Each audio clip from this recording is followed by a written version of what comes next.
Dr. Lyra Vale had spent 11 years studying creatures from worlds she had never visited, yet nothing in her academic training prepared her for the moment Vera appeared beneath the descending transport.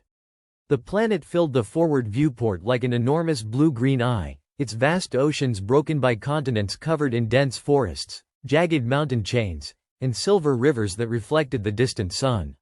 From orbit, it looked beautiful. That was the first lie. Lyra stood silently behind the pilot's cabin, one hand resting against the wall as the transport shook during atmospheric descent. "You can still request a return transfer," said Nira-san from the seat beside the cargo compartment. "I hear the paperwork is only mildly soul-destroying." Lyra looked at the alien pilot. Nira's pale silver skin shimmered faintly beneath the cabin lights, and the thin sensory whiskers beside her eyes moved with amusement. "I didn't come 23 light years to turn around. That's what everyone says before they see the forest." Lyra smiled faintly. "You've been reading too many expedition reports." Nira looked back toward the viewport. "And you've apparently not been reading enough." The transport descended through a thick layer of cloud, revealing the northern edge of Vera's silent expanse.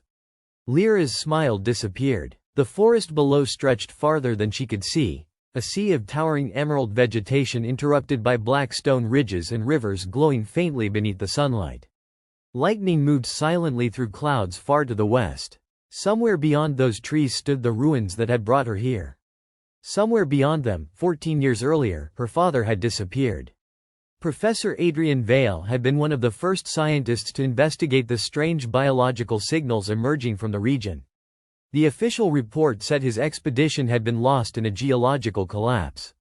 No remains were recovered. No bodies were ever found. Lyra had spent years telling herself she had come to Vera because she was the most qualified xenobiologist available for the new survey.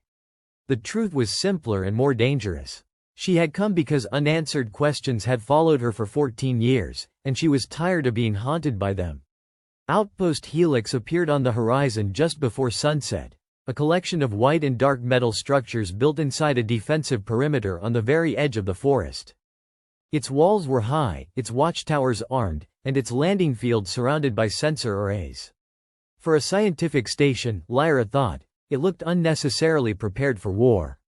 The transport landed with a heavy impact. As the cargo ramp lowered, warm air rushed inside carrying the unfamiliar scent of wet soil and flowering vegetation. Lyra stepped onto Veran ground for the first time. She had barely taken 3 steps when a tall man in a gray expedition uniform approached her. "Dr. Vale? Lyra is fine. Commander Marcus Voss. Welcome to Outpost Helix." His voice was calm and professional, but his eyes immediately moved past her toward the forest. Lyra noticed. "Is something wrong?" Marcus smiled quickly. "Nothing worth worrying about. We've had a few equipment failures recently." "Equipment failures?" "The usual frontier problems. Sensors malfunction. Power lines go down. Wildlife gets curious." Nira stepped down from the transport behind Lyra. "Wildlife usually doesn't rip a sensor tower out of the ground." Marcus gave her a warning glance. "Pilot San has a gift for making minor problems sound dramatic." Nira folded her arms. "I have a gift for noticing when something is missing." Lyra looked between them. "Missing?" Nira pointed toward a damaged section of the perimeter fence. "The night guard who was standing there yesterday." Marcus's expression hardened. "He was transferred. Without his personal equipment?" Nira asked. "And without informing his replacement?" "Enough, pilot." Lyra said nothing, but the uneasy feeling remained. Her quarters were small but comfortable, with a desk, a sleeping compartment, and a narrow window facing the forest. Before leaving, Marcus handed her a security communicator. "Keep this with you at all times." Lyra raised an eyebrow. "Standard procedure?" "On Vera, yes. Should I be concerned?" Marcus hesitated for half a second. "Only if you enjoy walking into the forest alone." After he left, Lyra placed her luggage beside the bed and looked out of the window. The sun was disappearing behind the trees. Darkness moved quickly across the landscape. She spent the next 2 hours reviewing the expedition files, comparing recent biological readings with her father's original research. The similarities were disturbing. Her father's expedition had detected a repeating energy pattern beneath the northern forest. The current survey had detected the same pattern 3 months ago.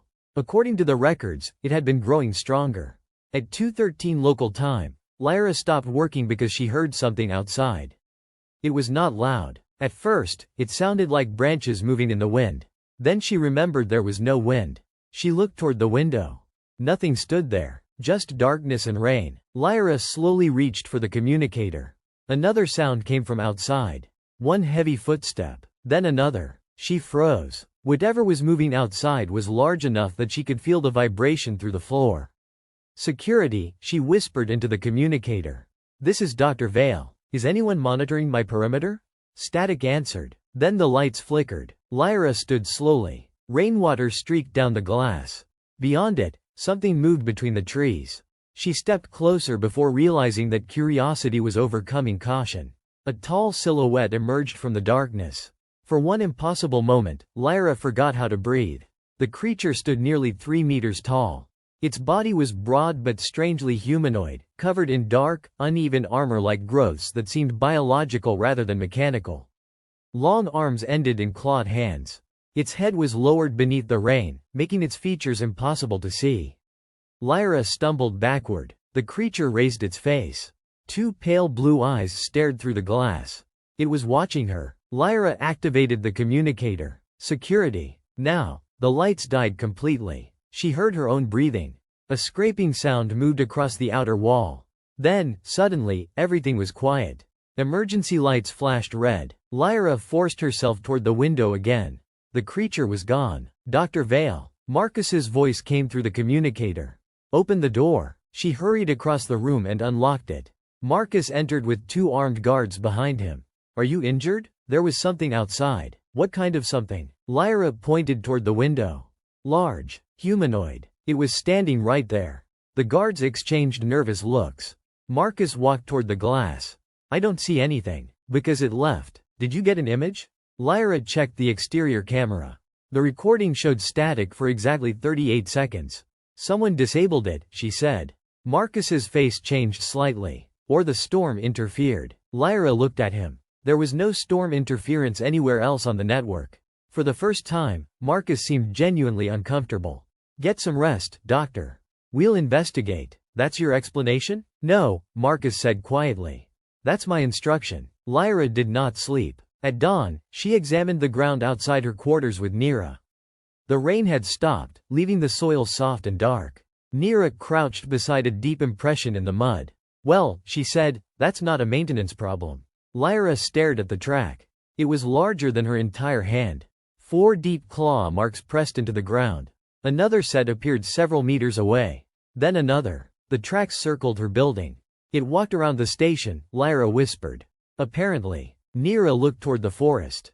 What did it want? Lyra followed the trail with her eyes. The tracks continued toward the trees before abruptly disappearing near the perimeter wall. There was no evidence of the creature climbing over it or passing beneath it. Lyra examined the nearest tower. A security camera faced directly toward the forest.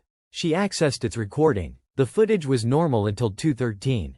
Static filled the screen. Then, for less than 1 second, an image appeared. Lyra enlarged it. The creature was visible between the trees. And it was not watching the station. It was watching her window. At the same moment, something appeared on the sensor screen beside the recording. A movement alert from beyond the perimeter. Lyra turned slowly toward the forest. Morning light spread across the enormous trees. Nothing moved. Nothing that she could see. But from somewhere deep within the silent expanse, something enormous watched Outpost Helix. And for reasons Lyra could not understand, it had returned after 6 years of hiding because she had finally come to Vera.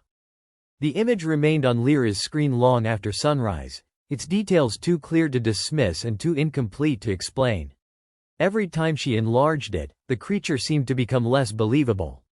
The frame showed a towering figure standing between 2 Veran trees, its body partially hidden by mist and foliage, but the pale blue eyes were unmistakable. Lyra had seen those eyes through her window. She had felt the creature standing outside her quarters. Yet the security report commander Marcus Voss submitted that morning described the incident as an unverified visual disturbance during an electrical malfunction. Lyra read the sentence twice and looked across the table at him. Unverified? Marcus calmly stirred his coffee. The camera failed. For 38 seconds. Exactly. And then recorded a creature. For less than a second. Lyra leaned forward. Marcus, there are physical tracks around my building. Large unidentified tracks. With 4 claws. Vera has wildlife. Nira, sitting beside Lyra, nearly choked on her drink. Wildlife that walks like a human and stares through people's windows? Marcus looked at her without amusement. Pilot San, if you have a better explanation, I am willing to hear it. Nira smiled. Yes, something large, humanoid and apparently very interested in Dr. Vale. Marcus placed his cup down. That is precisely the kind of speculation I am trying to prevent. Lyra spent the rest of the morning inside the station's research center, studying biological readings from the forest. The deeper she looked, the more unusual the data became. Something was interfering with every long-range sensor pointing north. It was not random interference. The pattern appeared, vanished and reappeared at regular intervals. It looks almost intentional, she murmured. Nira stood behind her. You're saying the forest is hacking our equipment? No. Lyra zoomed into the readings. I'm saying something inside it understands when we're looking. The room became quiet. Nira slowly pulled a chair closer. That was a terrible sentence to say while we're both sitting here. Lyra smiled faintly, but her attention remained on the screen. There was another anomaly, a thermal signature moving through the forest.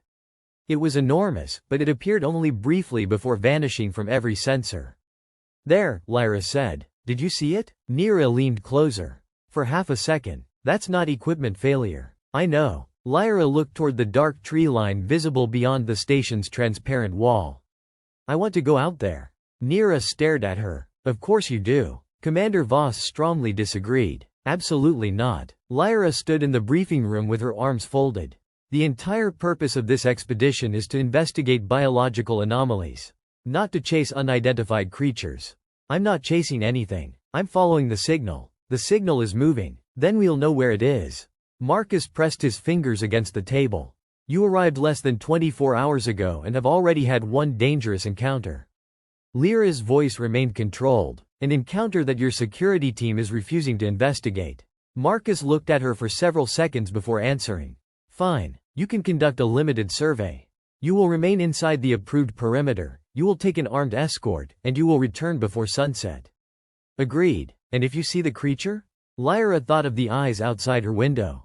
I'll let it decide what happens next. Marcus stared at her. That is not the answer I was hoping for. You asked. 2 hours later, Lyra was walking through the Varen forest with Nira, 3 security officers and 2 research specialists. The beauty of the place was almost enough to make her forget the danger. Towering trees rose more than 100 meters overhead, their enormous branches covered in silver leaves that reflected the afternoon light. Bright flowers grew across the forest floor, and small winged creatures moved through the air like living fragments of glass. But Lyra noticed the silence. The closer they moved toward the coordinates of the anomaly, the quieter the forest became. Animals stop making noise when a large predator is nearby, one of the security officers, Taryn Holt, said. Nira looked at him. That's reassuring. You wanted to come. I wanted to fly a transport. Nobody told me we were walking into the dinner menu. Lyra stopped beside a tree. Its bark had been torn open by something sharp. 4 parallel marks crossed the trunk almost 2 meters above the ground. Holt raised his weapon. Those weren't here last week. Lyra touched the edge of one mark. They're fresh. Nira moved closer. The creature? Possibly. Possibly? Lyra looked at the marks. If it wanted to attack us, I doubt it would leave warnings on trees. Holt stared at her. You think those are warnings? Lyra shook her head. I don't know what they are yet. They reached a narrow ravine where an old natural bridge of hardened Varen root matter crossed a deep channel below. Lyra studied the ground and noticed another strange pattern. The bridge surface was covered in thin fractures. Wait, she said. Holt looked back. What? Don't move. One of the researchers was already halfway across. Why? Lyra crouched beside the nearest crack. It had been made recently. Several sections of the root had been cut almost completely through. Before she could answer, a violent crash erupted from the trees. Everyone turned. The creature stood on a ridge above them. In daylight, Lyra saw it clearly for the first time. It was even larger than she had imagined, nearly 3 meters tall, with dark gray armored skin and powerful shoulders. Long clawed fingers gripped the rock beside it. Its face was partly humanoid but profoundly alien, with angular bone structures and pale blue eyes that seemed almost human in their expression. The security officers raised their weapons. "Don't," Lyra shouted. The creature looked at her. Then it struck the ground beside the ravine. The natural bridge shattered. The researcher standing on it screamed as the entire structure collapsed beneath him. Holt grabbed the man's arm and dragged him backward, barely preventing him from falling into the channel. Everyone stared at the broken remains of the bridge. The creature had not destroyed their path. It had stopped them from using it. Holt slowly raised his weapon again. It could have known the bridge was weak. Lyra turned toward the ridge. Or it knew something else. But the creature was already gone. Their return to the station became more cautious. The deeper they walked, the more Lyra sensed that something was following them. She repeatedly caught movement at the edge of her vision. A shadow between trees. A heavy footprint in the mud. Once, she found a claw mark on a rock directly beside a narrow path, pointing toward a different route. Holt dismissed it. Coincidence. Lyra followed the indicated route anyway. 10 minutes later, they discovered why. The original path disappeared beneath a freshly opened sinkhole. Coincidence, Nira repeated. Right. Holt said nothing. The forest attack came shortly before sunset. They were approaching the outer perimeter when something exploded from the vegetation ahead of them. It moved too quickly for Lyra to identify at first. A six-legged predator with a body covered in dark chitin and a circular mouth filled with rows of teeth. It struck one of the security officers and threw him into the ground. Weapons fired. The creature ignored them. Lyra reached for the fallen officer, but the predator turned toward her. Then something crashed into it from the side. The alien monster. The impact threw both creatures through the undergrowth. Lyra heard claws striking armored skin and a roar powerful enough to shake leaves from the trees. The security team tried to move closer, but Lyra blocked Holt's path. "You'll hit him." "Him?" Holt asked. "The monster. I know what I said." Another roar erupted. The predator broke from the vegetation and fled. The larger creature stood over the injured officer. For several seconds, nobody moved. Then the creature looked at Lyra. It had been wounded. A deep cut crossed its side, dark blood dripping onto the ground. Lyra took one cautious step toward it. "You're hurt." Holt stared at her in disbelief. "Dr. Vale, step back." But she continued forward. The creature's breathing became heavier. Its claws flexed. Lyra stopped. "I'm not going to hurt you." The creature stared at her. For one brief moment, its enormous hand lifted toward her. Lyra saw something unexpected in its eyes, not hunger, not aggression, but hesitation. Then alarms sounded from the distant station. The creature snapped its head toward the perimeter. It disappeared, not by running into the forest. It moved upward. Lyra caught a glimpse of it launching toward a massive tree, gripping the trunk with its claws and vanishing into the branches before anyone could react. That night, Lyra sat alone in her quarters, replaying every event. The bridge, the sinkhole, the predator. None of it made sense if the creature wanted to kill her. A soft sound came from the window. Lyra froze. Slowly, she looked up. The pale blue eyes were waiting beyond the glass again. This time, she did not scream. She stepped toward the window. "What are you?" The creature remained motionless. Lyra pressed her hand against the glass. "You've been following me." The enormous head lowered slightly. "Why?" The creature's mouth opened. At first, no sound came out. Then a broken, distorted voice emerged, deep enough to vibrate the glass. "Lyra." Every thought disappeared from her mind. The creature knew her name. Lyra stumbled backward. "Who are you?" The creature looked suddenly toward the forest, as though hearing something she could not. Then its expression changed. Fear. The creature took one step away from the window. "Run." Before Lyra could move, the exterior lights died. And from somewhere beyond the station walls, something much larger answered the monster's warning with a roar that shook Outpost Helix. The roar came from beyond Outpost Helix with such force that the floor beneath Lyra's feet trembled. The creature outside her window reacted instantly. Its pale blue eyes widened, and it moved away from the glass, turning toward the forest as though the sound had come from a familiar enemy. Lyra grabbed the communicator. "Security." Static answered for 2 seconds before Commander Voss's voice cut through. "All personnel remain indoors. Lock every door. Do not approach the windows." Lyra looked back. The creature was still there. "Marcus, the thing from the forest is outside my quarters." A pause followed. "Stay away from it. It warned me." "Lyra." His voice hardened. "Stay away from it." The creature looked toward her one last time. For an instant, Lyra thought it was trying to say something more. Then it turned, crossed the open ground with astonishing speed, and disappeared over the perimeter wall. Moments later, weapons fire erupted from one of the watchtowers. Another roar followed, deeper and farther away. Then everything became silent. By morning, the official explanation was already waiting. Lyra read it on her tablet while sitting in the station cafeteria. Large territorial wildlife interaction, she said flatly. Nira looked over her shoulder. They wrote that already? Apparently the creature outside my window and whatever roared at it were simply having a territorial disagreement. In the middle of a fortified human research station? Lyra placed the tablet down. Marcus knows more than he's saying. Nira lowered her voice. I agree. Which is unfortunate, because the commander is standing behind you. Lyra slowly turned. Marcus Voss stood beside their table, holding a cup of coffee. Am I interrupting? Nira smiled. Only if you consider discussing your extremely convincing security reports an interruption. Marcus ignored her and looked at Lyra. I need you in the research center. Why? We found something. Lyra stood. What? Marcus's expression remained unreadable. You should see it yourself. The object lay on a reinforced table inside a sealed laboratory. It was small, black, and partially melted, with one cracked edge.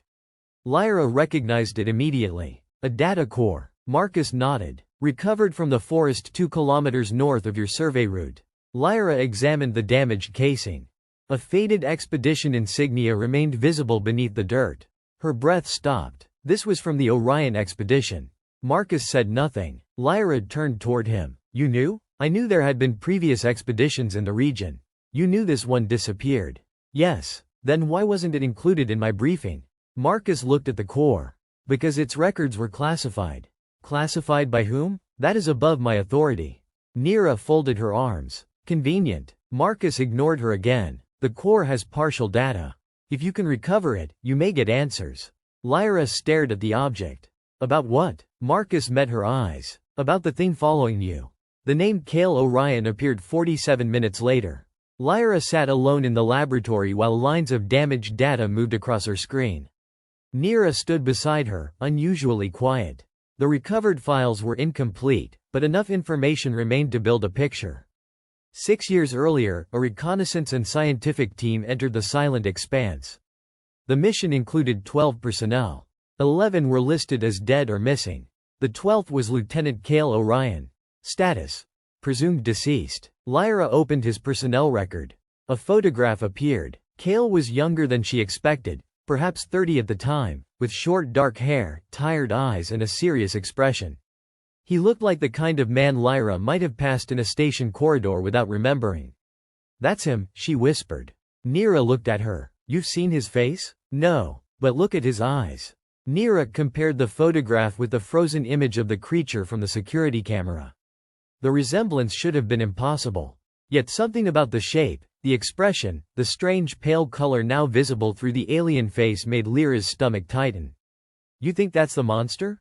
Nira asked. I think Kale Orion didn't die. Before Lyra could continue, another damaged file opened automatically. The recording showed a medical chamber.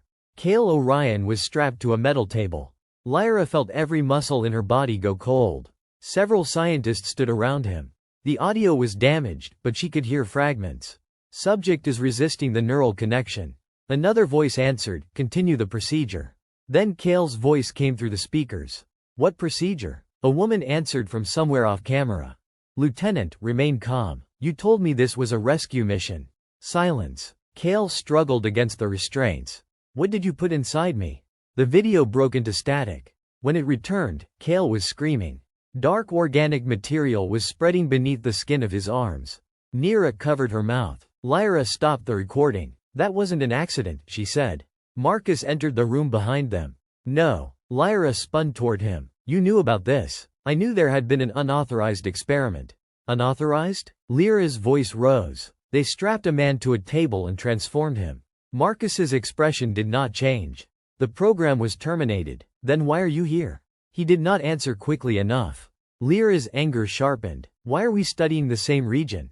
Why did the creature know my name? Marcus looked at the screen. I don't know. You're lying. Nira stepped between them slightly. Marcus looked at Lyra for several seconds. Recover the rest of the files. Then we will talk. He turned and left. Nira waited until the door closed. He knows. I know. Lyra did not sleep that night. She found Kale's name in more restricted files, most of them heavily damaged or locked behind military authorization. One fragment included a final emergency transmission. She repaired the audio as best she could. Kale's voice emerged through static. They lied. Do not send anyone here. The organism is. The recording cut off. Another file contained only one sentence from a surviving mission log. Subject Orion is no longer human. Lyra stared at the words until the room began to feel smaller. She left the station after midnight. Nira caught her near the service exit. You're going outside? Yes. Alone? Yes. To meet the 3-meter alien monster that may have once been a human soldier. Lyra looked at her. That is the current plan. Nira sighed. I hate your current plan. You don't have to come. I know. Nira grabbed a field light. Unfortunately, I also hate leaving you alone with your current plan. They followed the creature's tracks into the forest. Lyra had noticed the direction before. Every time it disappeared from the station, it traveled northeast toward a region marked on old maps as an abandoned geological zone. The forest at night was almost completely silent. Their lights cut narrow paths through enormous roots and silver vegetation. After 20 minutes, Nira stopped. Lyra, what? The tracks ended. Lyra looked down. The massive clawed impressions disappeared beside a rock formation. Ahead stood a narrow opening leading into darkness. Nira stared at it. Naturally. Lyra switched on her lamp. Naturally what? The haunted monster has a cave. The passage led beneath a cliff and opened into a hidden chamber illuminated by faint blue crystals. Lyra immediately saw evidence of human occupation. Old equipment, a damaged medical kit, pieces of expedition armor, a small metal box placed carefully beside the wall. Nira whispered, "Oh." Lyra approached the box. Inside were several personal objects, protected from the damp. Among them was a military identification tag. Kale Orion. A sound came from behind them. Nira raised her weapon. Lyra turned. Kale stood at the entrance. He seemed larger inside the narrow cave. Dark armored skin covered his body. The wound from the forest predator was already partially healed. His pale eyes remained fixed on Lyra. "Kale," she said. The creature froze. Lyra slowly placed the identification tag on the ground. "You understand me, don't you?" His jaw tightened. "Yes." The voice was distorted, but human. Nira lowered her weapon slowly. Lyra stepped forward. "They did this to you." Kale's claws scraped against the cave wall. "Leave. You've been protecting me. Leave. Why did you tell me to run?" His eyes shifted toward the cave entrance. "Because you don't understand what is coming." Lyra took another step. "Then explain it." Kale laughed once, but there was no humor in the sound. 6 years. He touched the side of his own head with one clawed hand. "I stayed alive for 6 years because I learned not to explain anything. Not to trust anyone. Not to let them find me." "Marcus Voss?" Kale's expression changed. "That was answer enough. He's one of them," Lyra said. "Worse. What does he want?" Kale looked at her for a long time. "Me," Nira whispered. "I knew we should have stayed in the transport business." Lyra ignored her. "Why?" Kale looked down at his own transformed hands. "Because I'm proof the experiment worked." The cave suddenly shook. Dust fell from the ceiling. A mechanical voice echoed faintly through the forest outside. "Unidentified life form located. All units converge." Nira's eyes widened. "That's station security." Kale moved instantly, placing himself between Lyra and the entrance. Lyra stared at his back. For the first time, she understood why he had haunted her. He had not been stalking her. He had been hiding. And now, because she had come looking for him, the people who created the monster had found them both. The mechanical announcement echoed through the forest again, closer this time. "Unidentified life form located. All units converge." Kale's entire body tightened. Lyra had seen him frighteningly still before, but this was different. Every movement disappeared from him except the slow rise and fall of his chest. His pale blue eyes focused on the cave entrance, calculating distances and possibilities. Nira quietly switched off her field light. "Tell me that's not a whole army out there." Kale looked toward the narrow passage. 6 armed teams. Nira stared at him. "You counted them through a mountain?" "Their footsteps." Another distant sound echoed through the rock. Kale's head turned slightly. "And the drones?" Lyra looked at him. How can you hear all of that? Kale glanced at his clawed hands. Part of the gift. Lyra stepped closer. Marcus knows where we are. Kale gave a bitter laugh. Marcus always knows where to look. Then how did you survive 6 years? Kale's eyes shifted toward the cave walls. I stopped surviving like a human. Before Lyra could ask what he meant, Nira whispered, we should probably continue this fascinating conversation after we stop being surrounded. Kale nodded toward the rear of the chamber. There is another way. He moved quickly through a narrow passage. Lyra and Nira followed as the sounds of approaching soldiers grew louder behind them. The tunnel descended into the mountain, but Lyra noticed something strange. The walls were too smooth. Natural caves did not form perfect curves. Faint patterns appeared beneath the stone, almost like veins. Her hand brushed the surface as she ran. This isn't natural. Kale did not slow down. Nothing beneath Vera is. The passage opened into a vast underground chamber, and Lyra stopped in disbelief. The cave was filled with enormous structures rising from the darkness. They looked like machines at first, but no metal surface remained unchanged for long. Black material flowed across the structures like muscle beneath skin. Hundreds of thin blue lines pulsed through the walls. Some of the machines appeared dormant. Others twitched slowly, as though dreaming. Lyra moved toward one of them. This is impossible. Kale caught her arm. Don't touch it. Why? Because the last person who touched one died. Nira stepped backward. I would like to officially support Kale's policy of not touching anything. Lyra studied the enormous chamber. This is what my father found. Kale released her arm. Part of it. She looked at him. You know about him? His expression changed again. I know his name. They moved deeper into the chamber until the sounds of pursuit became distant. Kale finally stopped beside a large organic structure shaped like a half-open shell. Lyra activated her scanner. Its readings immediately began climbing. The same energy pattern that had brought her to Vera filled the chamber.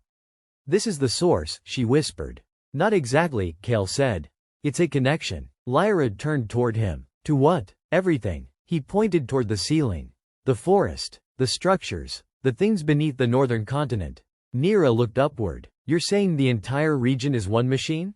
Not a machine, Lyra said slowly.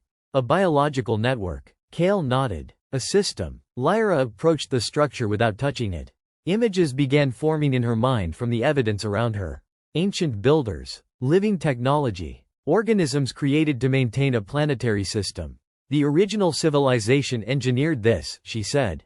Their technology was alive. Kale's expression darkened. That's what the scientists called it. The scientists who experimented on you. Yes. Lyra looked at him. Tell me everything. Kale was silent for so long that she wondered whether he would answer. Then he leaned against the wall and closed his eyes. My team arrived 6 years ago, he said. We thought we were rescuing missing researchers. That was the official mission. The real mission began after we found the underground structures. His voice remained distorted, but the anger beneath it was unmistakably human. The research division believed the network could alter living tissue. They wanted to know if humans could connect with it. Lyra's stomach tightened. They used you. They used all of us. Kale looked at his hands. I was the only one who lived. Why? Nira asked quietly. I don't know. Lyra studied him. That's not true. You know something. Kale's eyes moved toward her. I survived because something inside this place refused to let me die. Lyra remembered the medical recording. Dark material spreading beneath his skin. The panic in his voice. The organism bonded with you. Kale nodded. At first, it healed everything. Broken bones. Internal injuries. Then it changed me. And you escaped? Not immediately. His jaw tightened. The others were dead. I was trapped in the facility for 3 days. They kept increasing the dosage because they thought I was stabilizing. Lyra whispered. Marcus was there. Kale's eyes opened. He arrived on the 2nd day. The chamber suddenly felt colder. He was not the commander then. He was security for the research division. Lyra understood why Marcus had reacted to Kale's name. What did he do? Kale's claws slowly closed. He told them to continue. Nira looked toward Lyra. We need to leave this planet. Lyra shook her head. Not yet. Kale stared at her. You don't understand. Then make me understand. Your father tried to stop them. The words struck harder than Lyra expected. What? Adrian Vale discovered the network before my expedition. Kale moved toward a dark recess in the chamber. He learned that the system wasn't designed to improve living beings. It was designed to connect them, to turn biological organisms into parts of something larger. Lyra followed him. My father died 14 years ago. That's what they told you. Kale stopped, but they never found a body. Lyra's breath caught. Do you know what happened to him? No. I found his name in the research archives. He tried to shut the project down. After that, the records disappeared. Lyra looked at the living machines surrounding them. For 14 years, she had imagined an accident. A collapse. A tragic scientific expedition. Now another possibility had opened, and it was worse because it contained hope. A sharp electronic signal interrupted them. Kale immediately looked upward. They're moving. Where? Lyra asked. He pointed toward the ceiling. Around the chamber. Nira checked her weapon. How many? Enough. Lyra grabbed Kale's arm. There must be another exit. There is. Then why aren't we using it? Kale looked toward the organic structures. Because Marcus didn't come here just to capture me. A new sound echoed through the chamber. Machinery. Heavy equipment being lowered through an opening above them. Kale's expression hardened. He brought extraction equipment. Lyra understood. He wants the network. He wants the organism inside me, Kale said. And this place is where he intends to take it. The chamber lights suddenly activated. Marcus Voss stood on an elevated platform above them, surrounded by armed soldiers. Dr. Vale, he called. Step away from the subject. Lyra stared upward. You experimented on him. Marcus's expression remained calm. The Orion program was conducted by another division. But you were there. I was following orders. Kale laughed bitterly. Marcus's eyes moved to him. And now you have become exactly what we hoped you could become. Lyra's anger exploded. He's a person. Marcus looked back at her. He was a person. Silence filled the chamber. Kale stepped forward. Lyra grabbed his arm. Don't. Marcus raised a hand. Alive, if possible. Kale looked at Lyra. Then the entire underground chamber shook. One of the enormous biological structures opened. A deep pulse moved through the ground, spreading through the blue veins in every wall. The soldiers above them began shouting as their equipment failed. Nira stared at her scanner. That energy reading just tripled. Kale's face changed. No, he whispered. Lyra looked at him. What is it? He turned toward the darkness beyond the chamber. For the first time since she had met him, genuine terror filled his eyes. They woke it up. Something enormous moved beneath the floor. And far above them, the entire forest began to answer. The first shockwave knocked 3 soldiers from the platform above them. Emergency lights flashed across the underground chamber as the biological structures awakened one after another. Blue veins raced across the walls, and the enormous shell-like machine beside Lyra opened wider, revealing layers of moving tissue beneath its black surface. Marcus Voss shouted orders, but half his equipment had already failed. Get the drilling units online. Secure the subject. No one answered immediately. Then the ground split open beside the platform. A thick organic structure erupted upward and wrapped around the legs of one of the extraction machines. Metal screamed as the machine was lifted into the air and thrown against the cavern wall. Marcus's soldiers opened fire. The rounds struck the moving structure and disappeared beneath a rapidly closing surface. Lyra stared in horror. It's absorbing them. Kale grabbed her arm. Move. They ran through the chamber as another pulse passed through the ground. This time, Lyra heard something else beneath it. Voices. Not actual voices, but fragments of sound inside her mind. Thousands of overlapping impressions passed through her consciousness. Movement, fear, pain and something vast becoming aware. She stumbled. Kale caught her. Don't listen. I'm not trying to. His expression tightened. Then it's listening to you. Nira, running beside them, looked back. That is somehow the worst possible thing you could have said. A heavy crash behind them sent pieces of stone flying across the floor. Kale pushed Lyra and Nira beneath the shelter of a broken structure. Above them, soldiers were being forced backward as the chamber continued changing. The walls were no longer still. Organic material flowed across them, sealing tunnels and opening new passages. Lyra looked at her scanner. The entire network is activating. Kale crouched beside her. It should be impossible. Why? Because I was keeping it dormant. Lyra stared at him. What do you mean? Kale looked toward the chamber's center, where the biological structure continued opening. After I escaped the experiment, the connection inside me changed. The network recognized me. Every time it tried to reconnect, I resisted. For 6 years? Nira asked. Kale nodded. I thought I was hiding from Marcus. His pale eyes moved toward the living machinery. I was hiding from this. Another pulse shook the chamber. Marcus's voice came through the emergency speakers. Dr. Vale, this activation is unstable. The subject must be contained immediately. Lyra stared upward. You're still trying to control him? I am trying to prevent a planetary disaster. You caused it. Marcus appeared through the broken structures, escorted by 4 soldiers. His uniform was torn, but his composure remained intact. The system was already unstable. Because you spent years cutting pieces out of it and experimenting on people, Lyra shouted. Marcus's expression hardened. And without those experiments, none of you would be alive right now. Kale stood. The soldiers immediately aimed their weapons. Lyra stepped in front of him. Don't. Marcus looked at her. Lyra, move. No. You don't know what he is capable of. Kale's voice came quietly from behind her. She knows. Marcus laughed once. Does she? He looked at Kale. Tell her what happens when the system reconnects. Tell her what happened to the other subjects. Kale said nothing. Marcus's eyes returned to Lyra. He survived because his mind is still independent. But the network does not want an independent organism.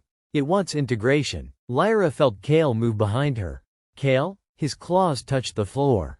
He's right. She turned. About what? Kale's eyes had changed. The pale blue light inside them was growing brighter. If it reconnects completely, I won't be able to control what I become. The floor beneath them collapsed. Lyra screamed as the ground disappeared, but Kale caught her before she fell. Nira grabbed a broken support beam. The soldiers were not as fortunate. 2 disappeared into the darkness below. Kale lifted Lyra with one arm and carried her across a narrow section of stable ground. Marcus and the remaining soldiers retreated in the opposite direction. He's abandoning us, Nira shouted. Lyra looked back. Marcus was moving toward an emergency tunnel with a sealed container in his hands. What did he take? She asked. Kale's expression darkened. A sample. Of what? The organism they removed from me. Lyra stopped. They still have it? Apparently. The tunnel entrance behind Marcus sealed. Nira stared at the closed door. So our commander just woke an ancient planetary system, stole a sample from the thing that woke it, and left us here. Kale looked toward the darkness.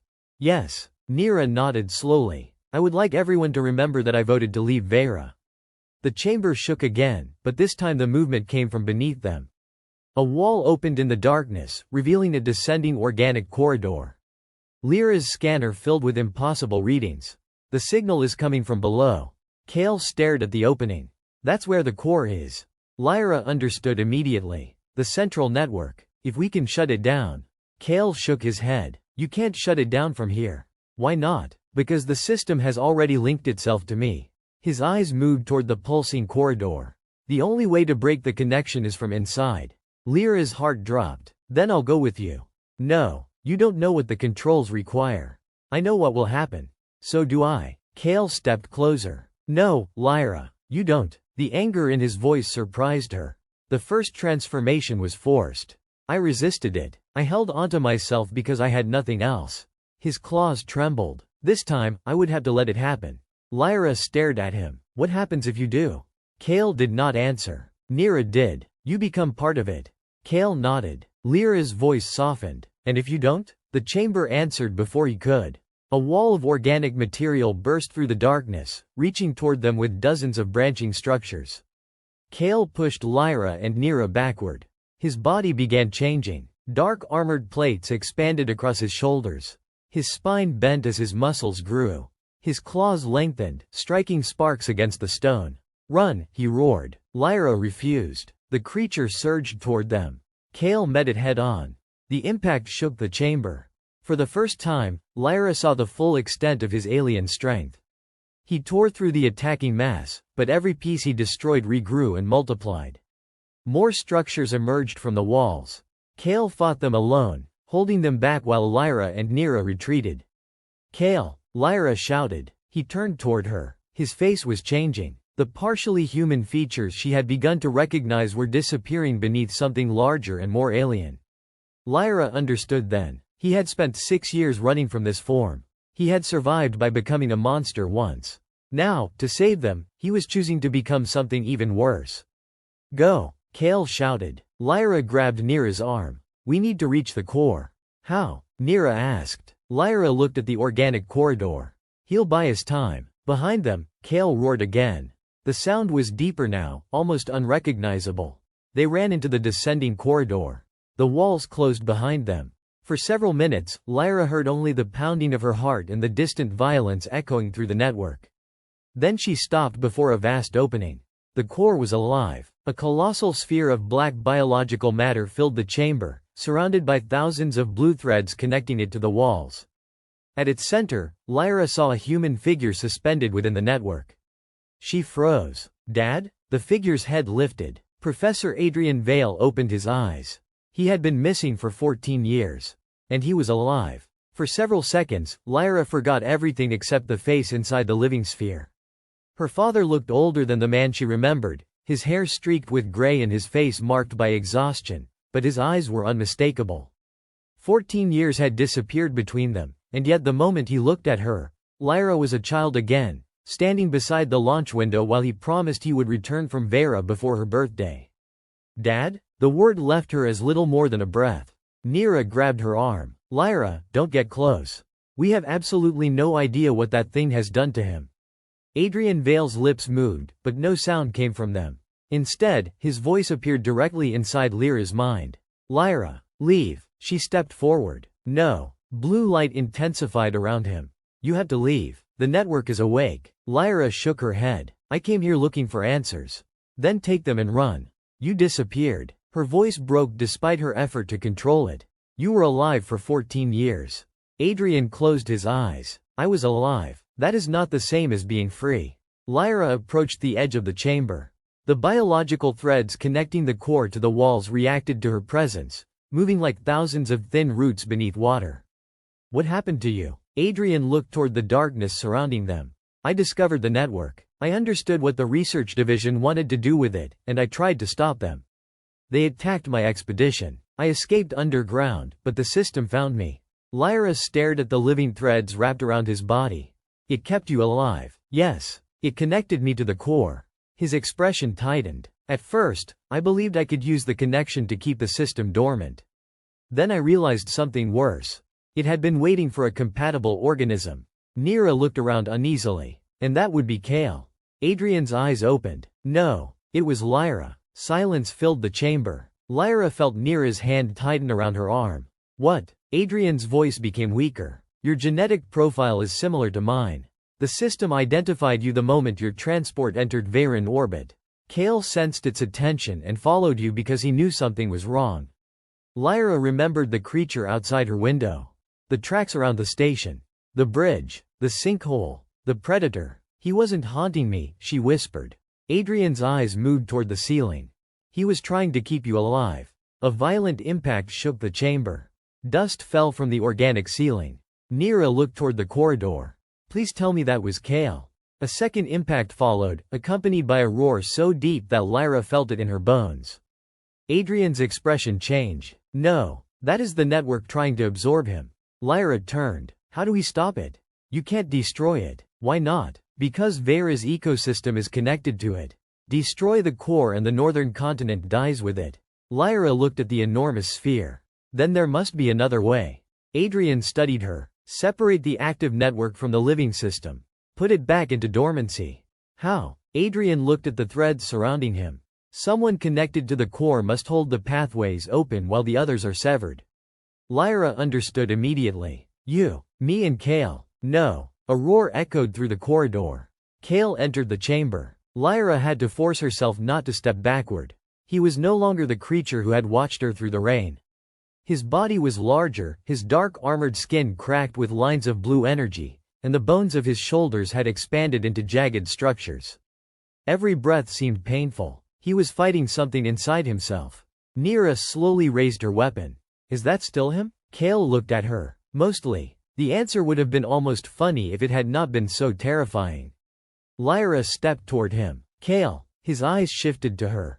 You found him. My father is alive. Kale looked toward Adrian. His expression carried no surprise. I know. Lyra stared at him. You knew? I found him years ago. He told me not to bring you here. Her anger flashed. You let me come anyway? Kale's voice became rougher. I couldn't stop you from accepting the mission. I could only watch you. He suddenly staggered. Blue light surged across his body. And I failed. Lyra caught his arm despite the danger. No, you didn't. Kale pulled away. Look at me. I'm looking. I can't hold this form. The chamber shook again. The system is using me to reach her. Lyra looked at her father. Adrian's voice entered her mind. If Kale reaches the core while transformed, the network may fully integrate him. Kale laughed bitterly. Then we'd better be quick. They moved together. Lyra studied the old equipment embedded in the chamber walls, realizing her father had spent 14 years building a manual separation system. It was incomplete because one person could not operate both sides of the network. Dad, she said, you created the shutdown architecture. A dormancy sequence, he corrected. You need someone on the opposite side. Nira was already examining the controls. And apparently, today is the day I discover whether alien technology accepts aggressive optimism as a password. Lyra pointed to a sequence of organic interfaces. You activate these channels when I tell you. Nira looked at her. What are you going to do? Lyra turned toward Kale. Give him something to come back to. Kale looked at her with sudden understanding. Lyra, no. You said you couldn't control the transformation. I can't. Then don't do it alone. She approached him slowly and placed both hands against his face. The armored surface was cold. Listen to me. Your name is Kale Orion. You were a lieutenant. You hate bad coffee. You have the worst possible sense of timing. Nira glanced toward them. That is strangely romantic. Lyra ignored her. You saved me at the bridge. You saved me from the predator.